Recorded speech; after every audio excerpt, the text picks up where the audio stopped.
Ici, on va voir comment rajouter un effet sur une piste audio. Alors, on a déjà préalablement ici importé des soundbits dans une piste audio dans Digital Performer. Et ce qu'on va faire, c'est qu'on va appliquer un effet sur cette piste de guitare. Pour ce faire, ce que je vais faire, c'est que je vais charger ici le channel strip. Le channel strip qui est en fait une tranche physique d'une table de mixage. Ici, on remarque différents inserts qui sont représentés par les petits encarts gris foncé, sur lesquels d'ailleurs, quand on passe le pointeur de la souris, on a trois petits traits qui en fait vont nous permettre ici d'insérer nos effets. Alors, pour insérer un effet, on clique sur l'insert grisé. Et ici, on a un petit cartouche avec différentes informations. Sur la partie gauche, on a la possibilité de filtrer par rapport à différents éléments.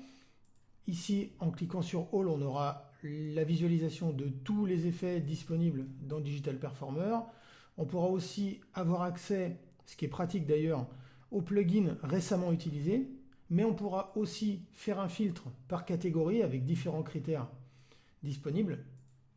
On pourra aussi faire un tri par rapport au type de format, ici le AU pour Audio Unit et le format masse qui est propre à Motu. Il faut savoir aussi que vous pouvez utiliser des VST, puisque depuis la version 8 de Digital Performer, vous pouvez avoir accès à la norme au format VST, qui va vous permettre d'ailleurs de pouvoir vous procurer des tas de plugins en version freeware, qui sont d'ailleurs certains de très bonne qualité.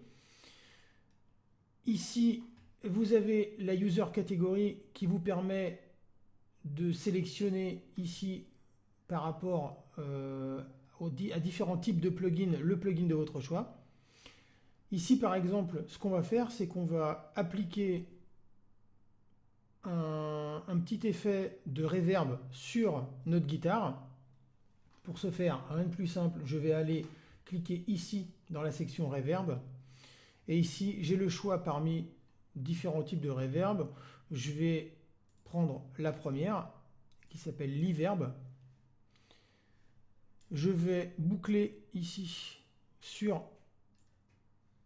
ma première tournerie de guitare. Je vais rouvrir en double-cliquant ici mon plugin. Je vais sélectionner ici parmi un certain nombre de presets le preset de mon choix. Je vais prendre par exemple, on va dire celui-ci. Je vais régler mon pourcentage de mix et on va écouter ce que ça donne.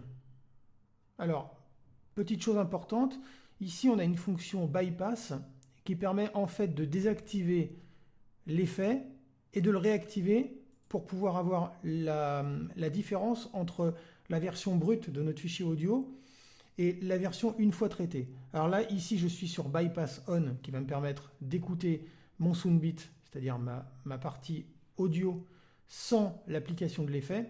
Et après, je cliquerai sur Bypass On pour désactiver le bypass et pour écouter la version traitée par l'effet.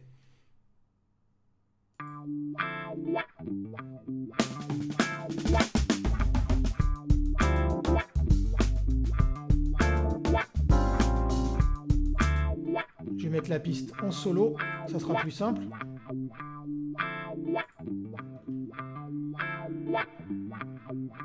Et là, avec l'effet,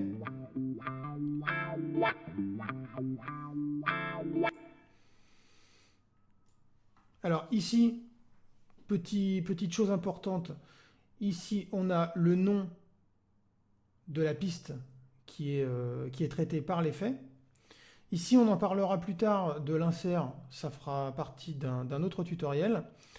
Mais ici vous avez la possibilité de, plutôt que d'aller dans la tranche et d'aller ici modifier votre insert, vous pouvez le faire directement via la fenêtre de l'effet, en cliquant tout simplement sur le nom de l'effet. et en choisissant ici l'effet de votre choix en remplacement de celui qui est déjà chargé. Voilà pour ce qui est des effets et je vous donne rendez-vous dans un autre tutoriel pour traiter d'un autre sujet.